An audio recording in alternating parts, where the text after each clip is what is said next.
And so when you look at a majority of people, whites are 64% of the US population, blacks are 12% of the population. At most, you are going to have 12% of people going into black communities. That keeps the demand down, right? I mean, we're just essentially selling our houses to each other until those white people want to come in and buy your property, right? And then that affects existing homeowners because now your property taxes have gone up. You can't, I mean, even if you own the house outright, you can't even pay the taxes, right? And so, you know, the Federal Housing Administration, the Federal Housing Administration created redlining. And that's 1934. That is a long time away from 1865, when people were freed from slavery. Okay? Social Security Act. Some of you all are on Social Security. Initially, Social Security Act was not for two groups of people, domestics and agricultural workers. Okay, so if you got sick, you had to keep working. You got old, you had to keep working, because the federal government policy said if you are a domestic, if you are an agricultural worker, you're not eligible for Social Security, right? And so that is an example of systemic inequality. It's built into the policy. It's built into the process, right? And so as a result of that, and they did that intentionally, in order to get Southern support in Congress for Social Security and the New Deal that brought about, that tried to turn the country around after the Great Depression, the only way they could get Southern support was to exclude blacks, because white people forever want to control your labor, your land, right? And so how do you do that? How do you keep them working? What other choice do you have but to continue to work? But yet still, we're called lazy, right? We're the hardest working people you know, but we're called lazy. You know what? There is a long list of racial preferences for white people, but they try to play it like we're the only people getting racial preferences. And they have fooled you all to the point where some of you all be talking about Negroes ain't nothing. They don't do that. Nah. That you've bought into it too. It's called internalized oppression, right? And so. Okay. You know what? I got 26 slides. I've only gotten through 2. Okay. Another sort of preference is the value of unpaid black labor. Again, when you look at, just imagine, if I could get Sabrina's family to work for my family, for generations, can you imagine the wealth that I would amass? Yeah. I mean, is that possible, Sabrina? You think you could get your family to sign on to that? No, of course not. But I mean, when you look at the value of unpaid black labor, it amounts to, this is the starting point, $1 trillion. And that's why when we ask for reparations, people look like, what? No, how would you do that? It's like, it would be too difficult, right? $1 trillion is $312 billion more than the black aggregate income in 2008. And aggregate income is like, if you take all of the income earned by all black people in America, you wouldn't arrive at $1 trillion, okay? Reaping the rewards of racial preference, asset, and wealth disparities. I think Mr. Watson said something about intergenerational wealth, okay? I mean, when you can leave something to your kids, a house or something else, that's like their starting point, right? And it's only in this generation that many African Americans have been able to leave anything to their kids other than debt, right? And so assets, wealth disparities, intergenerational transfers are important. Also, 80% of lifetime wealth accumulation is based on this intergenerational transfer. Even if they are not giving you a lot of money, the environment in which you're growing up the food you eat, you're not in a food desert, the education, the health services, parks and recreations, all that accompany some degree of wealth has an impact on your ability to amass wealth later on. If you can get, let's say you take out an equity loan and you can go ahead and get that college education, and then you go ahead and get a home in the suburb where demand is high, moving there. You know, hey, you bought the house at $200,000, now it's worth $300,000. I mean, that's wealth, right? And that's wealth that we traditionally have not been privy to. Another sort of key point is colorblindness. I'm sure you all have, even in Martin Luther King's speech, he talks about colorblind. You know, he wants to live in a society that is colorblind, right? And so whites have picked up on that, and they say, we're colorblind, you know? And which means I'm not going to make any difference between you and anybody else. Well, see, that's a problem. Eduardo Bonilla Silva, a scholar, he wrote a book called Racism Without Racists. He argues that there is a such thing as colorblind racism. Because what you're doing is essentially going back to the Monopoly game analogy. What you're saying is, we're colorblind, let's resume the game. Okay, we're going to act like there is no difference between you. But there is this grand inequality that exists. So you're going to ignore all of that inequality and say, we're colorblind. And if you ask for anything, what I'm going to say is reverse discrimination. Now that's a joke. I mean, you're talking about a head game. That is the most magnificent head game. You're starting out behind. I did not restart the Monopoly game. And you say, well, you know what, damn, you know, every time I roll the dice, I'm messed up. Could I get something, right? And I say, no, that would be reverse discrimination. You know, but we buy it, and we're demoralized by it. So purporting to be colorblind while allowing systemic inequality to persist, that's colorblind racism, okay? And besides, who is colorblind? I've had people to say to me, my colleagues, Valerie, when I see you, I don't see race. Now, come on.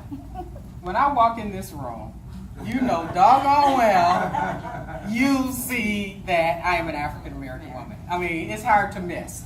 And besides, I want you to see me as an African American woman because I'm happy to be an African American woman, right? I mean, you don't have to hide it as if it's like some scar on my face where you say, oh, I don't really see that big gash on your face. No, I'm you know, accept me as I am. I'll accept you as you are. But, you know, don't play this colorblind thing. Another question. Was the civil rights movement a turning point in the socioeconomic status of African Americans? What do you say? No. No? What do you mean? You say yes. Okay, how so? Passed a lot of legislation that we were able to use to get into good government jobs, unions, some government contracts. Prior to the civil rights movement, the black unemployment rate was like in the 50s and the 60s. Shortly after that began to improve. So it was a complete turning point, but I think it gave us you say it was a turning point, but not a complete turn. Right, it gave us some gains. Okay, in other words, it did not create equality.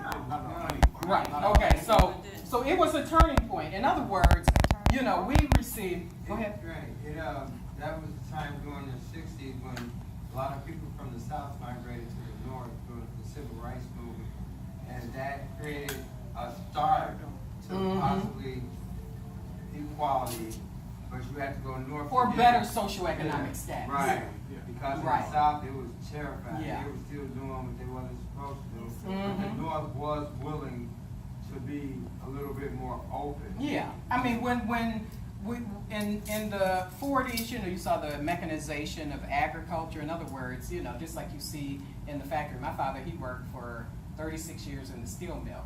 After a while, they didn't need them because they had robotics to do the work that they did. Same thing with the mechanization of agriculture. Now we got all these, you know, so we don't need you all. y'all free to go, right? And so we came to Chicago and other cities up north in the Midwest, and we occupied factory jobs. But that's something that they had been doing forever, right? And so when I say turning point, what I should perhaps ask is, was it a precursor to equality? And the answer is no. Right? What we received was rights that whites already had, but that still did not restart the monopoly game.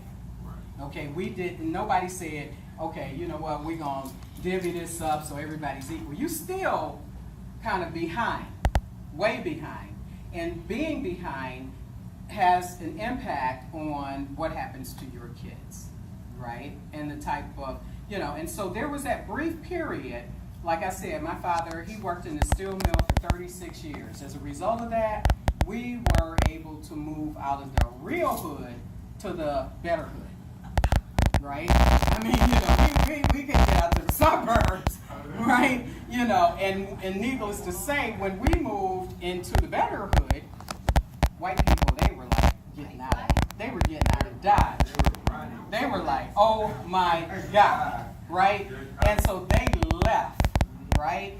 They showed you how they felt by putting on their hat and leaving, right? And so I remember when we moved in our house in 1970, that was like, wow, we could stop being urban nomads, moving from neighborhood to neighborhood, so it's a degree of stability, but it still wasn't equal to what other people were enjoying out in the suburbs, right? And, you better believe the education you get, you have to fight for tooth and nail, right? There is an opportunity cost associated for black people getting their socioeconomic interests met. So you had the Civil Rights Act of 1964, the Voting Rights Act of 1965. In other words, freedom to vote, unencumbered right to vote, right? You're not going to have all these devices. Remember some of those early devices to get you to not vote? Literacy tests, the grandfather laws, all that, right? But you know what? They really still had a similar effect because here's a book, actually, by this guy, William Grimshaw. He's deceased now, but he was a professor at IIT in the political science department. And Bitter Fruit is about, his thesis is that for all of the support that African Americans gave Chicago's political machine, they got bitter fruit in return, right? So you get a dozen of eggs, a chicken, or something like that, where white people, hey, they're walking away with the jobs. Because what is the yield of politics? If you're not getting the jobs, if you're not getting the city services, if you're not able to get contracts, then you are getting nothing. And you know what? That is exactly what we do. We give white people the Democratic Party support, and we bring other blacks along, and what do we get for it? Do we get the jobs? Do we get the city services? Do we get the okay? So you're not getting anything, but that's the name of politics. But anyway, in William Grimshaw's book, and I promise you, I'm not exaggerating. When I'm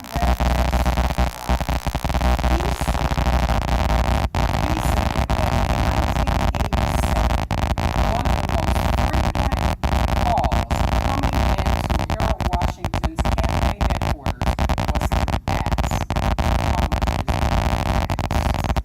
Now, you know what the problem with that is? The poll tax was eliminated in 1964 right? That just goes to show you, after years and years and years of being shut out of the system, people just disengage. Here in the 20th Ward, you're trying to get people to engage? Well, you are sort of operating behind the eight ball, sort of, because people are so conditioned to be shut out that, so 1987, here it is, 19 years later,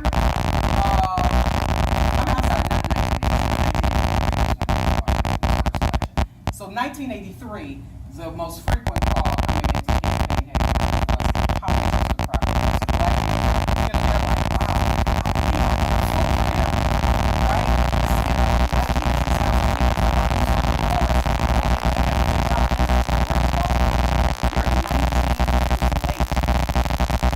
I mean, that's like, I see it like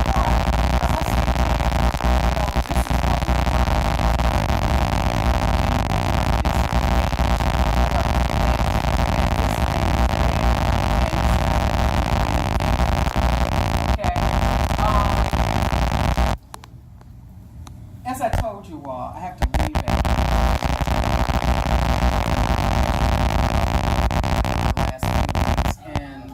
And so, as usual, I'm far more long-winded than I anticipate. Well, you'll be back for part 2. Okay, I'll be back for part 2. The last thing I want to cover, and I've got a lot of data, different things. Then maybe I'll run through a couple of the slides in the 5 minutes that I have remaining before our question and answer period. But I want to talk about the myth of meritocracy. Meritocracy, of course, is that belief that what you get results from what you put in it, right? And so, in this country, people always argue, oh, it's what you get, it's what you put into it. But when you consider the monopoly game gone wrong, when you consider continuing discrimination that has sort of led to unequal distribution of wealth, I mean, how can you say that this is a meritocracy? A system which what you get is based on how hard you work. If that were true, Mexicans and black people would be the wealthiest people in the world. Because who works harder than us? Nobody. And we do the jobs, that nobody wants to do, right? And so to suggest that merit, what you put in is what you get out, is the way it works in America is absolutely and patently false. And more than that, this chart shows that where you are is typically, there are exceptions, where you continue, where you will move to. So for example, let's look at this. Okay, is my pointer working? Okay, you can't see it here. But with parents in the highest fifth, that's the top 20%, what are your chances of moving to the lowest fifth? 8%. If you have parents who are in the top 20% of socioeconomic status, your chances of going to the lowest 20% is 8%. Likewise, if you have parents who are in the lowest fifth, what are your chances of making it to the highest fifth? 4%. And you know why that is? Because again, it's sort of patterned inequality, pattern equality, right? If you are in a community where the schools are good, you get a good education, you eat fresh food, vegetables, you have safe parks and recreation, you have jobs and opportunity, right? Then, yeah, you're going to, why wouldn't you excel, right? But we always talk about the United States as a place of significant social mobility. You cannot have significant social mobility in a society that is unequal, right? So you see Nordic countries like Sweden, places like that have seriously great benefits for even people who are poor. You have higher social mobility. The chances of you moving to another class is not predicated upon where you start out. But in America, where you start out has a tremendous effect on where you end up.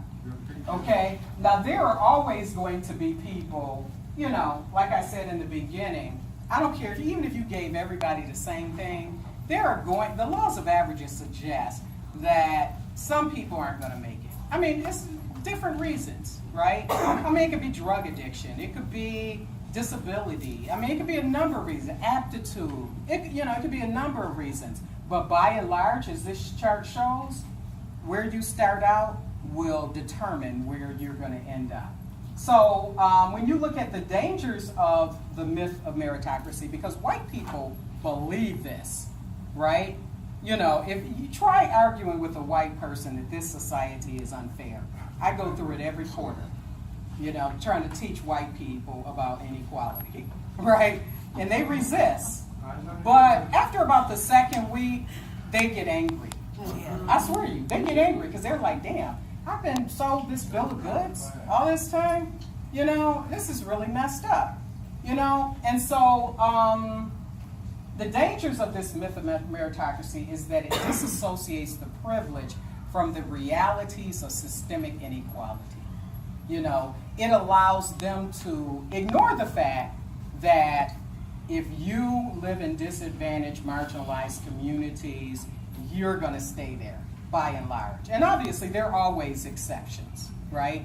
You know, in slavery, all black people were not slaves. There are always going to be exceptions, right? But by and large, that is what's going to happen. So, you know, if white people think, oh, where you are has nothing to do with your education and schooling, healthy food, essential services like police, parks, recreations, and jobs. Has nothing to do with it. If you just work hard enough, you can be just like me, right? I mean, that's what they sell you. It also breeds arrogance. You know, I mean, there is nothing that I hate more than somebody who's in a privileged position to look down on somebody who's not. You know, to act like, well, I mean, you know, if you just do this, then you could have the same results that I have. It's very ahistorical, meaning that it just totally obliterates history and the present chances of continuing on. So, you know, you got a school like Nutria, right? And, you know, it's like, okay, you got Francis Parkman. Is it Parkman? Parker. Okay. So, I mean, do you think that it is fair that people who have this type of public school education would compete for college and job opportunities? I mean, and then when it doesn't happen, you're like surprised. Every spring, you know, they tell us, oh, people at this school, the schools in Chicago, they didn't do well on the test. That's a surprise. Is that a surprise? Really? Seriously? It shouldn't be a surprise, okay? And clearly, and I'm going to end here, we don't see the same reality. This is a chart that asks, okay, the percentage who say it is blank difficult to be black in this country than it is to be white. If you notice, 27% of whites say a lot more compared to 65% of black people, right? Now you always got, you know, there's like 13% of black people say it's not more difficult to be black as it is to be white in this country. Here's another percentage who say white people benefit from advantages in society that black people do not have. Okay, percentage of whites, 13%. They don't think so. They don't think that they're getting any benefit that you're not getting. Is that like delusional? Yes. Absolutely. It's serious denial. 62% of blacks say that whites are getting a lot more. And 33% of Hispanics say a lot more. Okay, so there's a lot of delusion, and it is rooted in not understanding that socioeconomic status is cumulative. Okay, so, you know, since we're running out of time, to answer the question we started with, why are African Americans disproportionately poorer than white people? You tell me, Sabrina, why? Also history, it shows us that we was put here, we here, and we made them a lot of money, but they're not willing to give it back. Restart. Right, Yeah. they're not willing to. Right, and unless you restart the game, which will never happen. You You think that'll ever happen? I think if we get You think white reparation, people- Not willingly. I think reparation would be a good start. Yeah, that would be a good start. Question and answer. Okay, I'm sorry. Okay, so where did that voice come from? That came from- Oh, okay, I'm sorry. Okay, You okay. have to understand also that a lot of inventions on this earth Was created by were us. made by black people. The appropriation of Right, black. it's unfortunate that Right. we couldn't get the patent for these inventions. A lot of these white people who invented what they invented, they had no idea. They were totally clueless of what that was until a black person presented it to them and they stole that idea away from them. And they have built from it to give to their future generations. And white people are still benefiting from your ingenuity. I mean, in all walks of life. You know, what I think is very interesting, I was speaking with a young man in Sorry, Spain. Mr. Bailey, Kevin Bailey, we can't hear you. Can you speak up a Sure. little bit? Yeah, this is Kevin Bailey, the 20th Ward Committeeman in the building. Hello. And thank you, Dr. Brown. That was excellent. Okay. That was- All right, so for work, I lead IBM's distribution sector globally. I have the opportunity to engage with a number of cultures, their perspectives kind of like this, and see the denial on so many different levels, right? So I had an opportunity to speak to a gentleman from Spain. He says, "Oh, you cool, I love America, I love Americans." I said, "What do you like about America?" "Oh man, the music is great. I love the sports, the dance moves. What is it, is it the nene? Yeah, I like this, I like the And he nene." expect you to know how to I do it. said, too, right? "Okay, yeah, that was great." I said, I got another question for you. What does an American look like?" He turned, looked right past me and looked at a German guy. I said it like that. Stop it. I said, "You know what's so interesting about that? Is that the intellectual property that you say that you like about America was actually from my country, right? It's from the black people of the U.S. The things, the dance, we make the sports, we're the ones funny on TV. I mean, not a lot of the time, not every single case, but a lot of the time. But then you gave the intellectual property the personification of a German guy. Looks like they've extracted the value that we bring to the table. Absolutely. To feed right into this, they're still benefiting in that people really don't understand how much the world really absorbs everything. Everything Even that we butts. do. Everything.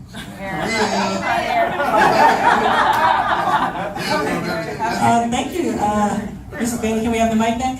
Another question for Yeah. Dr. Johnson. But you know, one of the charts that I had, it was like the new language of racism, and that one of them is